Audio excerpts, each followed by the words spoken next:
This week we're discussing Alkaline Trio's latest release, My Shame Is True, and full disclosure, I love Alkaline Trio. Absolutely love them. To me, they've always served as one of those nice middle ground goth punk bands for when you want something a little edgier than AFI but aren't quite in the mood to go full Misfits, and unless it involves Glenn Danzig, you should, to misquote Robert Downey Jr., never go full Misfits.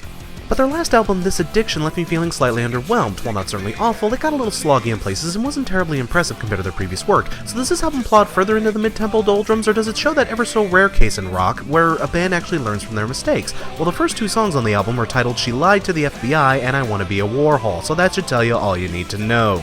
All kidding aside, the album really starts with a bang, both songs implementing high-energy pacing and a sing-along style chorus to instantly grab your attention and hang on to it with all its white-knuckled, black fingernail-polished might. And the instrumentation stays interesting and varied throughout, with songs like Kiss You to Death and One Last Dance showing off Derek Grant's superb drumsmanship, and the aforementioned Warhol and Only Love displaying some of Matt Skiba's best riff crafting in ages. Until Death Do Us Part even opens with an acoustic guitar hooked in through a distortion pedal. Unless you're Frank Zappa or fucking mental, what mainstream rock act has the brass-plated John Hamm-sized balls to use distortion on an acoustic guitar? Alkaline Trio, that's who.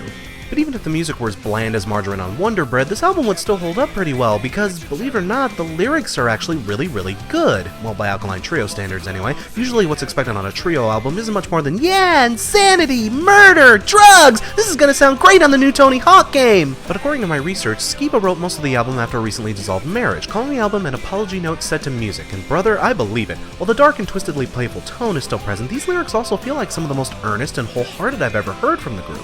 Many of the songs use narrative to convey the emotional weight of their topics very efficiently, like Social Distortion on Pixie Sticks. This album almost gets, dare I say, Johnny Cash-ish with its ability to convey heartbroken misery effectively. That is, if Johnny Cash were raised in the 80s and listened to a lot of Cramps. There are even some songs that try to tug at your heartstrings in that creepy, diabolical way that Alkaline Trio could possibly tug at a heartstring. I'll put it this way, if goth kids had proms, Young Lovers and One Last Dance would make the DJ spin list. Usually I take time at the end of these wacky experimentations into the breath of human lung capacity to point out any glaring flaws in an album, but I've been through this album at least 3 times in a row, and I'm hard-pressed to find too many. Yeah, like I said at the beginning, I'm kind of biased, but fuck off! This band has made consistently brilliant music for over 15 years and never lost a significant portion of their intensity, unlike other bands of their ilk.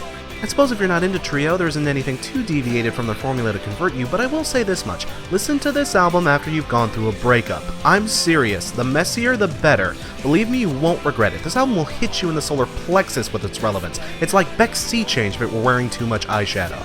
And I mean that as a compliment. My Shame Is True gets 5 badass chicks on motorbikes out of 5.